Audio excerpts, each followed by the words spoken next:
Thank you.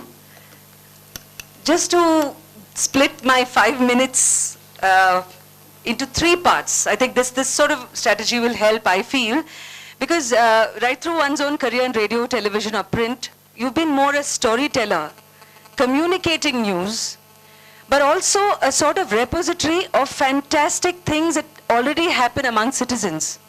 Bangalore is a great example. This room anyway is one such absolute shining example where you all know. Quickly to come to the point, 2 cases which stand out in my memory of covering it in some sense. One was the Pratibha Murthy murder case, which sort of sent shockwaves across the country.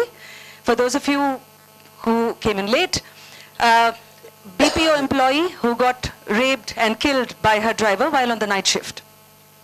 I was on radio those days, and I remember that while we all were shocked, it was also on hindsight a time that one saw the IT industry really wake up and respond to it in their own ways in terms of having the safety in place to drop their women employees and all that. The second instance that comes to mind, this time I had moved on to national television, NDTV, and it was a case of a child called Durga, who was in South Bangalore, employed as a child labor.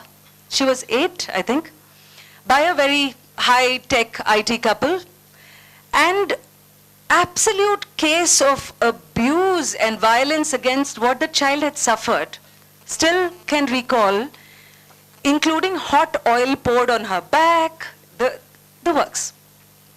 I remember being shocked, saying, how could all this happen in a place which is actually an apartment? I mean, it was a community. It's not like Durga was anywhere outside.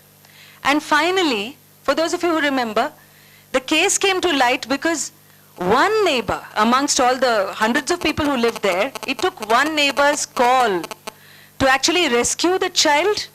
The police, of course, stepped in, and the child was rehabilitated, and an NGO took over. She's a nice, bright, smiling child, thankfully.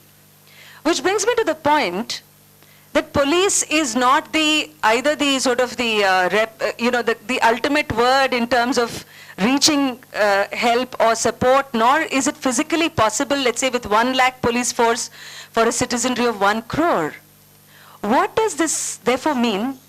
No, 1 lakh police for 6 crores, are you saying? I stand corrected. There you go. I rest my case on that. But how is it possible, therefore, to transfer some of this? Because the key in the midst of all this is information, access to information.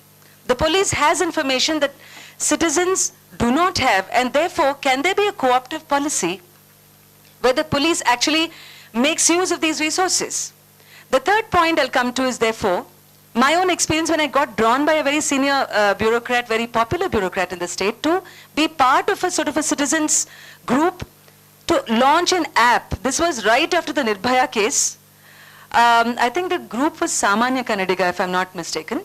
And what they were trying to do was to have, to create citizen volunteers. So basically what happens is the police test the credentials of volunteers, people who enlist, who kind of volunteer themselves to support the police in this thing. And so many cases can happen where even before the police can reach, the citizenry actually reaches the spot.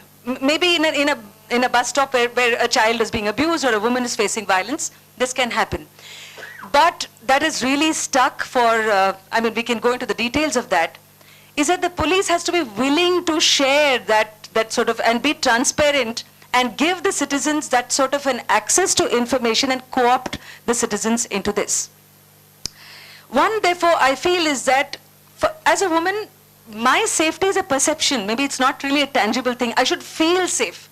Like cities in Dubai, as people quote, like Singapore, that no matter what, when I ask, the police will be there in 2 minutes. Now, whether that's physically possible with our kind of realities is therefore the best solution is that you create these volunteers and have their support, of course, support of technology, and make this possible. And therefore the police, I feel, has to invest in brand building, just like probably a corporate or a company should, which is to be seen as zero tolerance, which is to be seen as pro-citizen.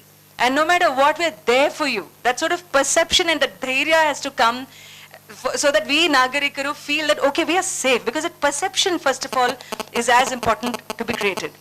The last word I will have is for the industry that I come from, the universe. is of portrayal of victims of violence, rape victims. I mean, we saw it in the Nirbhaya case, but also last year, I mean, I'm part of the National Network of Women in Media, and as we were having a conference, there was this case in Hyderabad where a TV channel looped its rape simulation of a girl who had been raped in a moving car.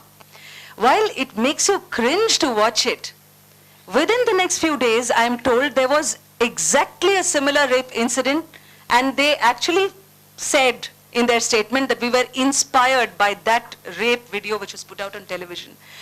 There are experts in this room, there are lawyers, you need to tell us about how, I mean, one is self-regulation of the media, but at some point I would urge either the moderator or in the coming sessions to see how you can actually put a system in place where irresponsible media does not put out this thing so insensitively of victim shaming and also playing this on loop that really needs to be done very urgently.